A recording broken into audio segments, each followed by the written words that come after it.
નમસ્કાર દોસ્તો, અત્યાર સુધીના સૌથી અગત્યના અને મોટા સમાચાર સામે આવી રહ્યા છે। ડેડિયાપાડાથી આ સમાચાર સામે આવ્યા છે। આમ આદમી પાર્ટીના ડેડિયાપાડાના ધારાસભ્ય ચૈતર વસાવા જ્યારથી જ એમને જેલવાસ થયો છે ત્યારથી લઈને આમ તો એમની ધરપકડથી લઈને અત્યાર સુધીના અલગ અલગ નવા વળાંકો આવી રહ્યા હતા। એવા સમયે અલગ અલગ વળાંકોનો સામનો કરવા માટે એમના સમર્થકો તૈયાર હતા, પરંતુ હવે એવા સમાચાર સામે આવ્યા છે।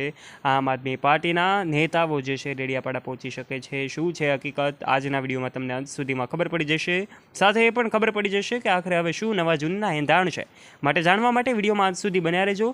અને દોસ્તો, જો તમે અમારી યુટ્યુબ ચેનલ ઉપર પહેલી વાર આવ્યા હોય અને હજુ સુધી આપે અમારી યુટ્યુબ ચેનલને સબસ્ક્રાઇબ ન કરી હોય તો આજે જ નીચે રહેલું બેલ આઇકન દબાવીને અમારી યુટ્યુબ ચેનલને અવશ્ય સબસ્ક્રાઇબ કરી લેવાની જવાબદારી તમારી છે।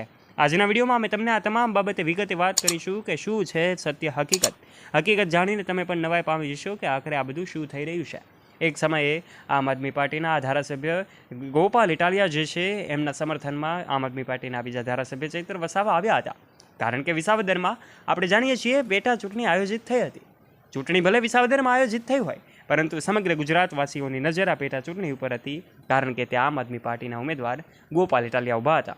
ત્યારથી લઈને અલગ અલગ પ્રચારના કાર્યક્રમો હોય, એમની સભાઓ હોય, એમની રેલીઓ હોય, ત્યાં ચૈતર વસાવા એમની સાથે જોવા મળી રહ્યા હતા। તમામ કાર્યક્રમોમાં ચૈતર વસાવા પ્રચારમાં લાગેલા હતા। જ્યારે જીત થઈ, જીતની યાત્રા નીકળી ત્યારે પણ ચૈતર વસાવા એમની સાથે જ હતા, પરંતુ અલગ અલગ અનેક કેસોમાં એમના ઉપર ચાલી રહ્યા છે। એવા સમયે આ કેસ પણ એમની ઉપર ચાલ્યો અને દોસ્તો એવી વાતો સામે આવી કે જ્યારે ચૈતર વસાવા જે ફ્રી થાય છે આ પ્રચારમાંથી અને પછી એમના કાર્યકાળમાં લાગી જાય છે, એવા સમયે એવો અહેવાલ મુજબ જાણી શકાય છે કે એમણે મનરેગા કૌભાંડ અંતર્ગત વાત કરી, પર્દાફાશ કર્યો, એવી વાતો સામે આવી હતી। એઓનું માનવું છે કે આમાં કૌભાંડ થઈ રહ્યું છે, માટે એઓએ ડેડિયાપાડાની જે પ્રાંત અધિકારીની ઓફિસ છે ત્યાં હલ્લાબોલ કર્યો અને આખરે એમની બબાલ જે છે એમનો વિડીયો વાયરલ થયો। પોલીસ દ્વારા એમની ધરપકડ કરવામાં આવી, પછી એમનો જેલવાસ લંબાયો અને પછી બીજા જ દિવસે એવો નવો વળાંક આવ્યો। એમના વકીલે કહ્યું હાઈકોર્ટના દરવાજા ખટખટાવીશું, પણ એમને માફીની ઓફર પણ મળી, જે ઓફર પણ એમણે ઠુકરાવી દીધી અને કહ્યું કે ન્યાયની આ લડત ચાલુ રહેશે। પરંતુ હવે એવા સમાચાર સામે આવી રહ્યા છે કે એમને બચાવવા માટે હવે પાર્ટીના નેતાઓ પણ કાર્યરત થયા છે। આમ આદમી પાર્ટીના અરવિંદ કેજરીવાલજી છે એઓ પણ 24 તારીખે પહોંચી શકે છે, એવી વાતો સામે આવી રહી છે। ત્યારે દોસ્તો, 22મી તારીખે હાઈકોર્ટના મોટી સુનાવણી થવા જઈ રહી છે। ત્યારે આજના વિડીયોમાં તમને આ તમામ બાબતે અમે વિગતે વાત કરી છે, માટે વિડીયોમાં પૂર્ણ કરીએ તે પહેલાં આપના વિચારો, આપના મંતવ્ય નીચે કમેન્ટ બોક્સમાં કમેન્ટ કરીને આપ અવશ્ય જણાવજો તમને શું લાગે છે, આ બધું શું થઈ રહ્યું છે, કમેન્ટ અવશ્ય કરજો।